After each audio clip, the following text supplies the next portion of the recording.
Hope and Shadows, Chapter 24 Endings by Stephen Little. My Little Pony is copyright by Hasbro.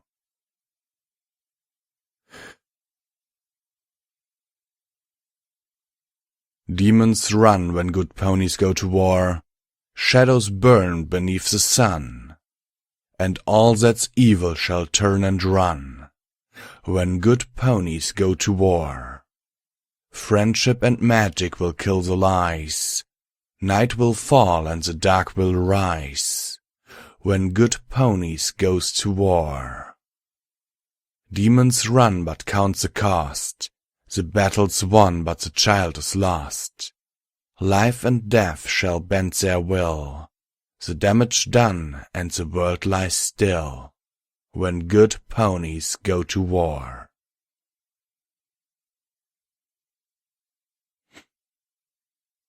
Dusk, Dawn, take Rarity and Cadence and check on Ruby. Spike's not thinking straight, and I think that perhaps Ruby is not so fatally wounded as he might have believed. Twilight instructed, a set of lavender battle armor appearing on her frame. Unlike Luna's and Celestia's protective attire, the magical suit of armor Twilight now wore was not polished, but rather reflected the light dully and had more than one spot of corrosion marring its surface.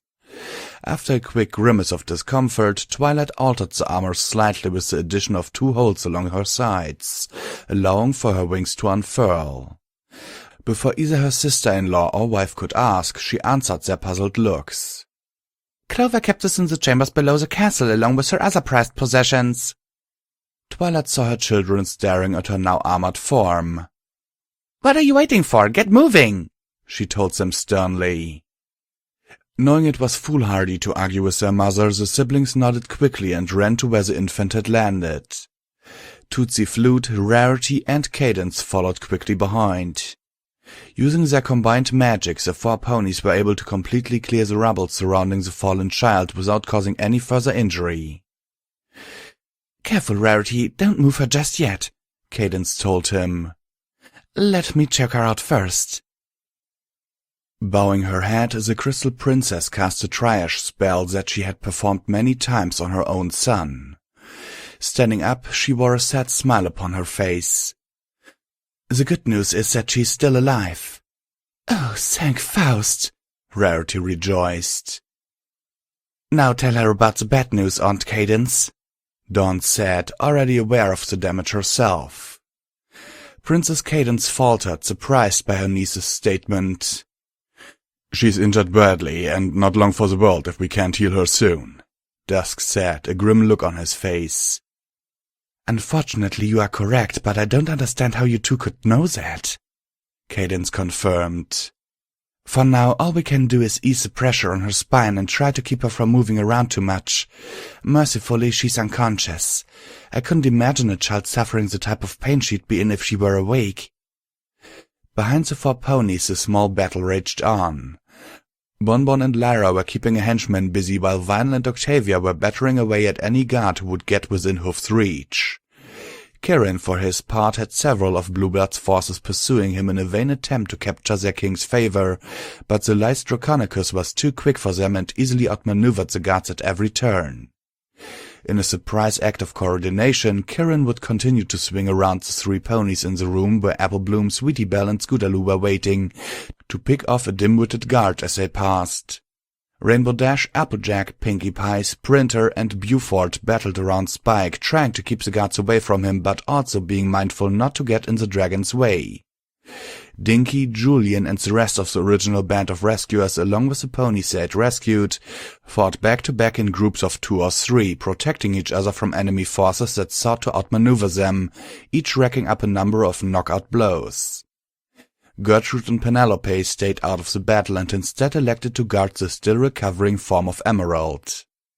After watching the amazing display of combat prowess the Green Dragoness showed while trying to subdue her own brother, the Griffin could not help but admire her.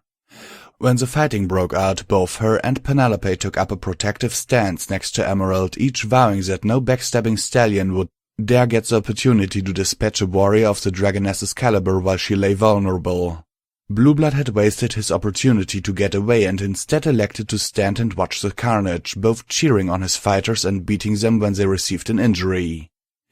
Twilight, Luna and Celestia had fought their way through the guards, it being too dangerous to take to the air with solar steel arrows being used, and advanced upon the burned stallion.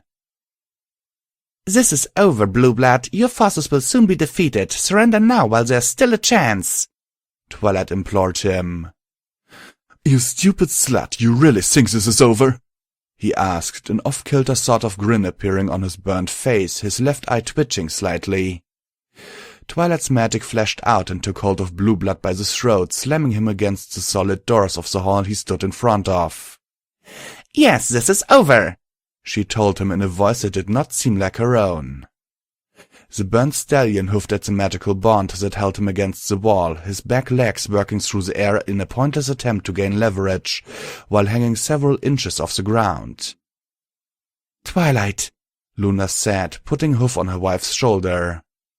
Twilight could only stare at the stallion that had caused so much misery. "To think that you could possibly be a descendant of Princess Platinum, my friend," Twilight said, slowly releasing the hold she had on him. "You've taken her castle, a place of warmth and unity, and turned it into a place of slaughter. Give me one reason I shouldn't kill you now." "Because, Twilight," Celestia said, "that isn't you. You are no killer, even if many would find the act justified." "You're weak, and that's why you won't finish me. None of you will when it's the obvious and simplest choice to make, and now you've lost your chance.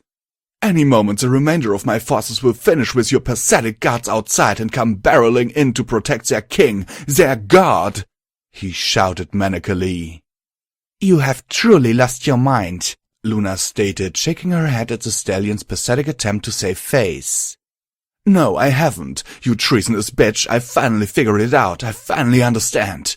You have power and immortality, but lack the drive and will to use it properly," Blueblood shouted, chuckling like a mad stallion. "But I know exactly what this country, nay, this world needs. Females need to be treated like the sub-equine creatures they are. You, all of you, are driven by emotions, instinct. I doubt you even have the capacity for true rational thought. Now that I am a god, I will cast all females down to where they belong, groveling at a stallion's hoof, praying that you don't displease your masters, lest you be beaten." Battering the last remaining guards from his path, Spike emerged from the crowd. A roar of challenge escaped his lips as the purple dragon charged towards his adversary, when Celestia, Luna, and Twilight suddenly blocked his path. "No, Spike, don't do this," Celestia pleaded with him. "Killing him won't solve anything. Let justice be upon him," Luna said, trying to pacify him. Hearing the rumble of what he thought was the hoofbeats of his soldiers coming ever closer to the hall, Blueblood flung open the door he had originally entered the room from and stood in its doorway. "I win, dragon!" he shouted triumphantly. Jumping out into the hall to receive the reinforcements to his personal guard, the would-be king smiled as his stallions rushed to him, but as his hoofs touched down on the stone, they were thrown into the air as Blueblood's own soldiers knocked him to the ground and trampled him in an attempt to get away from Prince Shining Armor's forces. As a stampeding herd of foes rushed over their fallen king, Shining Armor rounded the corner of the hall and brought his troops to a halt just outside the room. After a quick salute to Celestia, he barked new orders to his stallions. "Half of you get after those scoundrels. I want them in chains by nightfall. The rest of you with me," he shouted as he and the remainder of the princess's forces charged into the room. Reuniting with his son, Shining Armor and his soldiers would make short work of Blueblood's elite troops. When the dust settled over the commotion, Spike stood there, looking down at the broken body of his hated adversary, motionless, unmoving. Behind his remaining good eye, he could feel the searing hot tears of his anger and frustration build. Opening his maw, he let out a roar so loud all the fighting in the room was forced to stop as any pony within sight of the castle covered their ears in pain. Even as she covered her ears, Rarity knew what it was. Something had happened to Spike, and as much as his current state frightened her, she couldn't let the love of her life suffer. Putting her hoofs down, she looked to the 3 alicorns huddled over her daughter. "She's safe for now, Rarity. Go to him." Cadence told her, acutely aware of how torn the white unicorn was at the moment. Spike was furious. His daughter lay dead, and the ponies he sought were his family denied him his retribution upon the stallion that had killed her. Rounding on the princesses, the enraged dragon stalked towards them. "You did this," he shouted. "You kept me from my vengeance. Why did you protect him? Why did you keep me from him? He was right, wasn't he? He's a pony and I'm a dragon and you'll always protect your own. It's any wonder I've never really been accepted around here." "Spike, son, please calm yourself. It's not like that," Celestia pleaded with him. "Don't call me that," he yelled. "I'm not your son. I never was. You pretended to love me, and all I ever was a plaything to hold your attention for a while before you grew bored with me and gave me to Twilight, who treated me like her slave." "I did no such thing," Twilight said, defending herself. "You begged Celestia to give you permission to come with me, and the only reason I had you do chores was so that you'd grow up to be a responsible and self-sufficient young drake. And you have, Spike, you have." "Shut up, you're lying. You're trying to confuse me." "This isn't you, Spike. This is not the dragon that I have come to know and love as a member of my family," Luna said quietly as she approached her nephew. "I've seen firsthand how much your family loves you, and while I may have questioned my sister's actions about adopting you, it did not take me long to realize that you had nothing to prove to me. It was I who had to prove me worthiness to have a nephew as caring and as special as you." Falling to the floor, Spike grabbed his head with his claws, trying to shut out the voices of the ponies talking to him. Between those trying to calm him, the shouts of the last of their enemy being chained up, and the final throes of the battle echoing down the hall, the noise was maddening to the dragon's heightened senses. Cutting through all of it was a tender voice that sounded like crystals, gently chiming against each other in a soft breeze. "Spike," Rarity said quietly. "Spike, come back to me, please. I need you to come back to me." Tears were falling unashamedly from the unicorn's eyes. "This isn't you, and you would never have accused your mother of betraying you, and deep down you know she stopped you for a reason, and it had nothing to do with Blue Blood's well-being. She did it for you. If you had killed him, no pony would ever see you as anything but a mindless beast, but she saved you from that. She loves you very much, Spike. We all do. Please come back to us." Spike opened his eye and beheld the divine vision of his beloved wife, his mass slowly decreasing as his rage subsided and turned to sorrow. "But, Ruby," he trailed off, not being able to finish through his renewed tears. "Ruby is alive," the white unicorn told him. "She's hurt, but the prince and princess are doing everything they can for her." He couldn't believe his ears. His daughter was alive. Looking to each of the ponies around them, he could tell that they were happy that he wasn't yelling anymore, but they still kept their distance. Something was wrong. He could see it in their face. Looking back at his wife, he could see the tears in her eyes as she looked at him. Reaching out to comfort her, he stared in shock as she flinched away from his blood-soaked claw. The shock was not that she flinched away, but because his claw was soaked in blood. Equestrian blood. Looking down his arm and across his chest, he saw his damaged scales soaked in blood and gore of numerous ponies. His remaining pupil shrunk to a pinprick as he began panicking. Looking around the room, he found his sister to one side, unconscious and covered in gashes, bites and claw marks that only he could have made. All around the large chamber, Spike found pony after dead pony, torn asunder by his own claws. In the back of his head, he heard Blue Blood's voice talking to him. "You did this, monster. You've murdered ponies, tore them apart with your bare claws. Even your sister lies at death's door because of you. How many more have to die to satisfy you? What was all this because you lost your temper? What happens when you lose it again because you know you will? Will you kill your friends next? Your family? I know it'll be your kids. One day they'll frustrate you a little too much and poof, they'll be gone." The voice inside his head laughed manically. No, I didn't. I couldn't." Spike trailed off, continuing to look around the room. I did this. Blue Blood's right. I'm a monster. I've murdered so many. I don't want to be a killer. I don't want to hurt any pony. Banish me, he pleaded from his mother. Banish me, imprison me, kill me, something, but keep me away from every pony. The look of utter shock was stamped on Celestia's face. She could not believe the sight of her tortured son kneeling before her, begging the worst thing imaginable from her. I can't do that, Spike, I won't.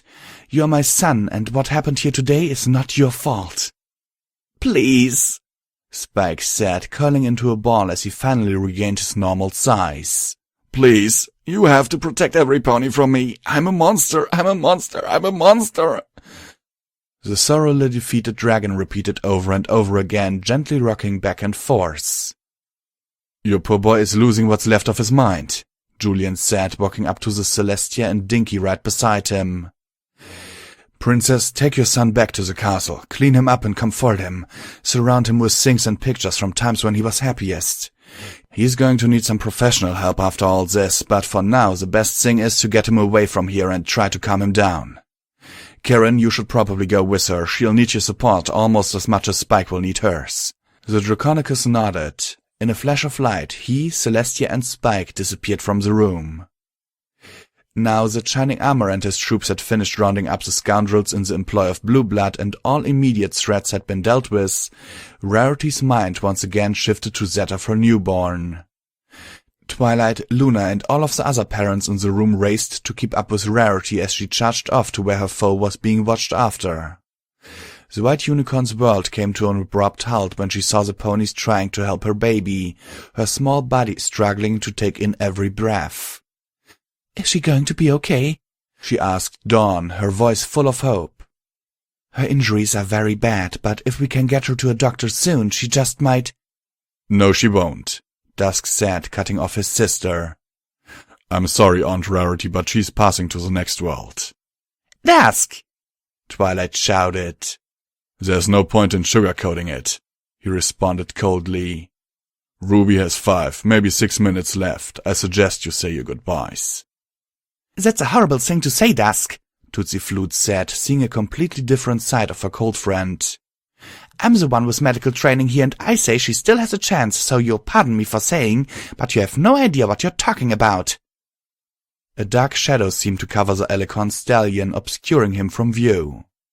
A slight wind came up, and the darkness enveloping him started to swirl about like a dust devil. When the shadows finally parted, the stallion they knew as Dusk no longer stood there. Instead, they saw a skeletal pony cloaked in a ragged black death shroud. Using his magic, he pulled a 5-foot staff from beneath his cloak. Pounding the butt of the staff against the floor, a long sickle blade erupted from the top, showing it to be a scythe. Every pony gasped and took a step back. I know exactly what I'm talking about, the prince said, his voice sounding much more ominous. Did you think that I was joking when I said that I was a pony of death? Did you think I was lying when I said that I could feel the ponies that die around me? He asked, his voice getting louder. Do you think I enjoy being this, that it doesn't hurt me every time I have to deliver a foal to judgment or straight to Elysium? Karen? Twilight asked. But you can't be Karen, he's been— Ferrying souls for the last few millennia and is retiring, Dusk told his mother. I began to take over his job shortly after getting my cutie mark. As it turns out, Dawn is doing the same for Demeter, though I think the old mare is departing too quickly from her post. Please, Rarity begged. Please don't take my baby. I have no choice, the skeletal pony said, the remorse he felt apparent in his voice. I'm sorry, Aunt Rarity. It's time. Dusk angled the blunt end of stave towards the dying infant, only to have it suddenly knocked away by his sister's ivy-wrapped hooves. No, Dusk, I won't let you take this one, she shouted. Dawn had undergone a transformation of her own. She was taller, ivy vines had wrapped themselves around her legs and barrel. The young princess's mane had turned blonde and was festooned with flowers of every type, while her tail looked like that of a lion. Long and white, with a tuft of blonde hair at the end, her fetlocks took on an unshorn appearance, scarcely covering cloven hooves. To all in attendance, she did indeed look like a younger version of the Mare Demeter that all of them had seen in one ancient picture or another. "You've taken too many folds away from me, Dusk. I won't let you take another." "I didn't take anything from you. I was just doing my job, and as much as I hate it, I have to do it," the skeletal pony replied. "I was too weak and too late to save the others, but I won't let you take Ruby. She's our cousin for Sleipnir's sake," Dawn argued. "So, just because we are related, we give this one a pass? You know what happens if a soul isn't removed after the body dies. Is that what you want?" Dusk shouted. "No, of course not," Dawn said solemnly. "But after all the death and the pain, there has to be something good to come from this. Sleipnir won't notice if a tiny spark like Ruby doesn't show up." "You know better than that, and you know what will happen if we even attempt to stop this," her brother told her. "Wait, you mean you can help her? You can keep her from dying?" Luna asked. "There is a way, yes, but it comes at a price," Dusk said. "A high price." "I know," Dawn told her brother. "But it's a price I'm willing to pay." "And what about them?" the skeletal stallion asked, indicating the ponies that had gathered around now that the danger was over. "What about our family? What about Dinky and Tootsie Flute?" "What about us?" Dinky asked, starting to feel ignored by the events before her. Taking a long look at the mare she loved, Dawn turned her head aside and closed her eyes, tears slowly falling down her cheek. "Yes, I'm still willing." Taking a last look at Tootsie Flute, he turned his head away as well. "So be it." Dusk's horn lit up in an unnatural red color instead of the more bluish color his magic usually took. Angling the blunt end of the stave towards the motionless infant, he moved it in a small circle across her chest. Stopping just millimeters above her body, the collected ponies gasped as a spectral set of claws reached up and grabbed hold of the stave. Lifting gently, the apparition of Ruby floated with it. Dusk reached out with his magic and fastened a leash of energy to her so she could not float off. Ruby's soul was content enough to swim around in the air until she caught sight of her mother, at which point she attempted to get to the white unicorn. Halfway there, the tether grew taut and pulled Ruby back to Dusk. Rarity was so shocked at what she was watching she could do nothing but stand there and watch her daughter's ghost float around in the air, desperately trying to reach her. "Not yet, Ruby," Dusk said. "Just sit here and be patient. You'll be with your mommy soon enough," the stallion said, placing a spectral foal on his back, where she merrily waited, waving at all the ponies that were staring at her. While every pony was focused on Dusk, Dawn began the arduous task of keeping Ruby's body alive, while also repairing the damage that had been done. "Mothers, I need your help," Dawn told her parents. "The neck is broken in 2 places and her skull is cracked in a few spots, and it's pulsing in on her brain. It's delicate work repairing this kind of damage." Luna and Twilight stepped forward. "But Dawn, she's dead," Twilight said. "I know you want to help, but you know that once something is dead, it can't be brought back." "She's not dead in the sense that you know it. Her body does not function because of her injuries and because Dusk has sort of removed her soul to keep it from harm." "Sort of?"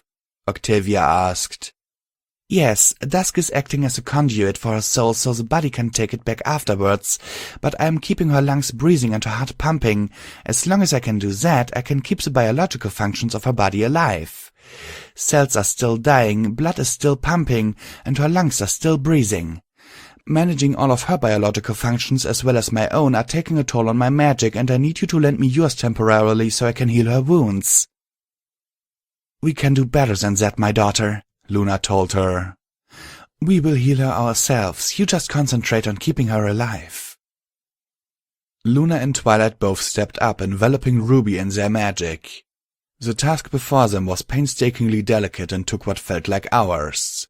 Little by little they moved each shard of bone back into place in the infant's spine, careful not to damage her spinal cord. The fractures in her skull were treated with an equal level of care, all the while Ruby's spirit sat on Dusk's back, sucking on a claw and watching her mother. While the Alicorns focused on healing the foal, Julian called the attention of his daughter. Walking over to the prone form of a trampled blue blood, Julian asked a single question of the yellow Pegasus and light blue unicorn, tending to the wounded around the room. "Is he dead? Will he live?" His voice was calm and impassive. Fluttershy gave a light shudder but answered anyway. "Yes, he's alive, but only barely." "Can you stabilize him enough for transport?" Julian asked. His voice remained emotionless. "We have other ponies in need of our help, and to be honest, after what he did, I wouldn't waste the time on him," Tootsie Flute told him, the anger palpable in her voice. Julian glared at her, then gave out a weary sigh. "My dear, you are a healer. Your skills belong to the injured and the dying regardless of who or what they are. Please try to remember that and answer my question." Yes, he can be stabilized, but why? What are you going to do?" Fluttershy asked. "Then please do," the chestnut stallion told her. "Dinky, as soon as they're done, please bring him outside." "You didn't answer my question, Julian. What are you going to do?" Fluttershy asked. "I'm going to give him what he wants," he said as he calmly walked out the door. The two unicorns and the Pegasus sat there and watched as the chestnut-brown earth pony strode out of the room. They were shocked, Dinky double so, for she had never seen her adoptive father act like this. He didn't get mad, he never even raised his voice. This pony that had fought gods and demons side by side with her mother. "How can he be so calm when his own family was threatened with death and torture?" Tootsie Flute asked. "I'm sorry, Dinky, but this guy your mom married has some serious issues." "You're wrong. You are so wrong, Tootsie Flute. Even now, after everything Blue Blood did, all the lives he's taken, either directly or indirectly, I feel sorry for him." "What? Why?" the light blue unicorn asked. "He's made my father angry," she answered simply, picking up Blue Blood in her telekinetic field and following her father out the door. The guards had already finished rounding up the remainder of Blue Blood's forces and evacuated all the injured and were gathering the dead for proper burial when the Alicorn twins finished their work. Having repaired the damage to the infant's body, Dusk ever so gently returned to Ruby's soul, letting it gently sink back into her mortal form. The ponies gathered around, waited on bated breath. Gradually the small foal's eyes opened and she began to cry. "It is done," Dusk announced. "Goodbye." And then they were gone. No fanfare, no noise, not even a blip of light to indicate how they managed to departure.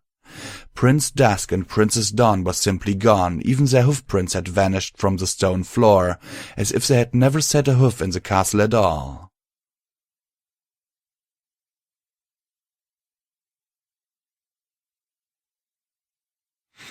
Author's note. Sorry for the wait, everyone.